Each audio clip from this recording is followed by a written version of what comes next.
Moi, je connais seulement les gens avec qui je vis.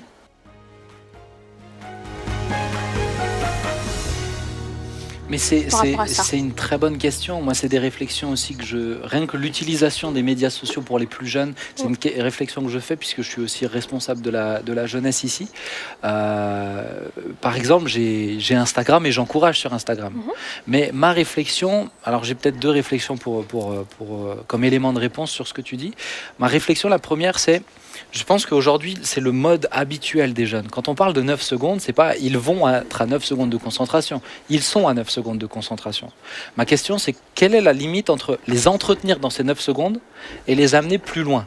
Donc je pense que c'est une porte, c'est ce que j'ai dit dans le message, il y a une porte qu'il faut savoir emprunter, mais dans l'objectif de les amener plus loin. Donc je dis pas ça me semble compliqué aujourd'hui de dire à un jeune ne pas être sur les réseaux, sauf s'il a une conviction. Mais faut-il l'entretenir uniquement sur ce format-là? Parole de Dieu, elle s'explique difficilement en 9 secondes. Donc faut-il l'entretenir? Je pense qu'il faut savoir emprunter la porte, être accessible, mais réussir à les amener quelques pas plus loin.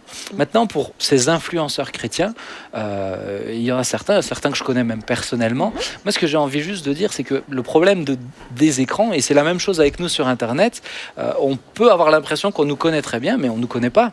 Ouais. Moi, je connais seulement les gens avec qui je vis. Je peux savoir celui qui manque patience, pas seulement celui que j'écoute prêcher, celui avec qui je vis. Et je pense que des fois, on leur accorde trop de crédit ou de légitimité. Encore une fois, après, on juge avec le fruit. Est-ce qu'on enseigne la parole de Dieu? Est-ce que les choses sont bonnes, etc. Et c'est très bien. Mais tu utilises le bon terme, la notion d'influenceur, mais moi, elle me fait peur. Quelqu'un qui est juste un influenceur, son objectif c'est d'influencer, ça fait peur parce que quelle est l'intention derrière, pourquoi influencer, etc.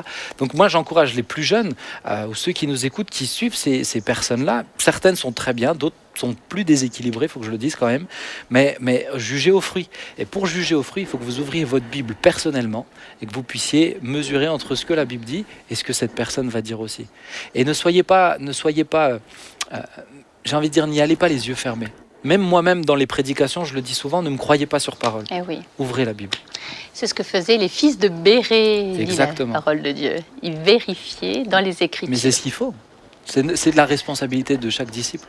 Il faut devenir responsable chacun de sa foi. C'est ça.